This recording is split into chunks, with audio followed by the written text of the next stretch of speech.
જય દાદા માંડવરાયજી। મિત્રો, સુરેન્દ્રનગર જિલ્લાની પાંચાળની રાતી ધરા પર મૂળી તાલુકો છે। અહીં એક દેવાલય સ્થિત છે। તે અન્ય દેવાલયની જેમ જ દેખાય છે। પહેલીવાર જોતા વ્યક્તિને તેમાં કંઈ અલગ લાગતું નથી, પરંતુ જો કોઈ નવી વાત જાણવી હોય તો પરોઢે અને સંધ્યા સમયે ત્યાં રોકાવું પડે। આ દેવાલય પરમાર રાજપૂતોના આરાધ્ય દેવ માંડવરાયજીનું છે અને તેઓ ભગવાન સૂર્યનો અવતાર ગણાય છે।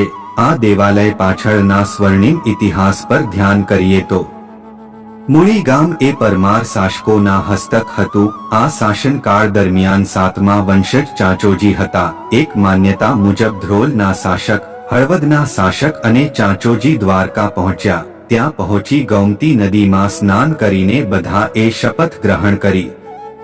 મૂળીના શાસક ચાંચોજી એ એવું પ્રણ લીધું કે જે કોઈ માણસ મારી પાસે જે કંઈ પણ માગે તેને હું તે આપી દઈશ। તેની સાથેના અન્ય રાજાનું પ્રણ ખંડિત થયું, પણ આ રાજવીનું પ્રણ અતૂટ રહ્યું। પરંતુ હળવદના રાજા આ સહન ના કરી શક્યા અને તેમણે એક ચારણની સહાયતા લીધી કે જે તેનું પ્રણ તોડાવી શકે। આ ચારણ રાજ દરબારમાં પહોંચે છે અને જીવંત સિંહનું દાન માગે છે।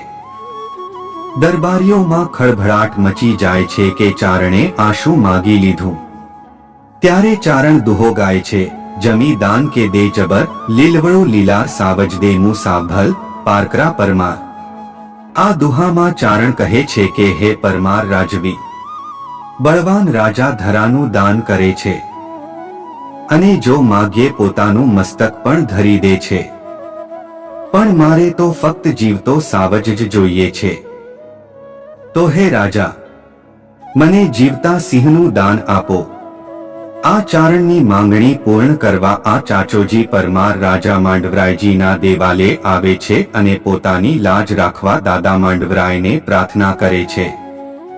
બીજા દિવસે સવારે પાંચાળના પર્વત પર ચચોજી જાય છે અને કહેવાય છે કે પ્રભુ માંડવરાયજી પોતે સિંહનું રૂપ લઈને આવ્યા હતા। આ પરમર રાજા તે સિંહને પકડીને ચારણ સમક્ષ લાવે છે, પરંતુ ચારણ જ ગાયબ થઈ જાય છે।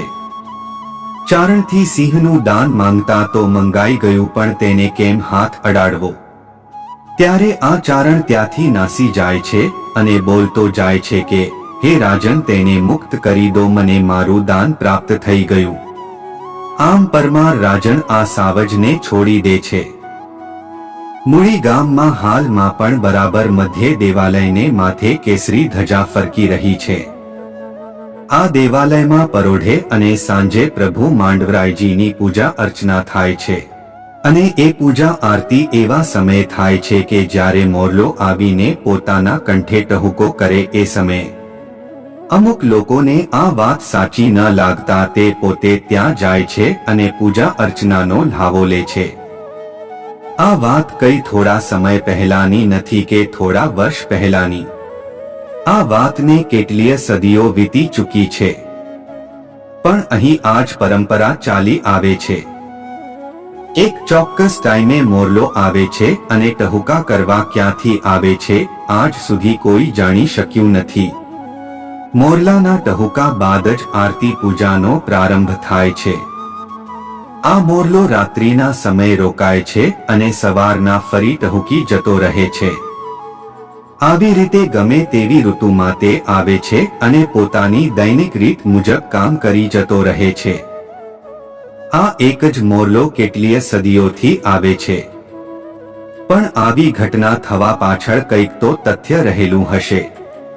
વિજ્ઞાન ધારે તો પણ તેને ઉકેલી શકે તેમ નથી। મિત્રો, તમને વિડિયો પસંદ આવ્યો હોય તો વિડિયોને લાઈક કરી ચેનલને સબસ્ક્રાઇબ કરવાનું ભૂલતા અને કોમેન્ટમાં જય માંડવરાય દાદા લખતા જજો।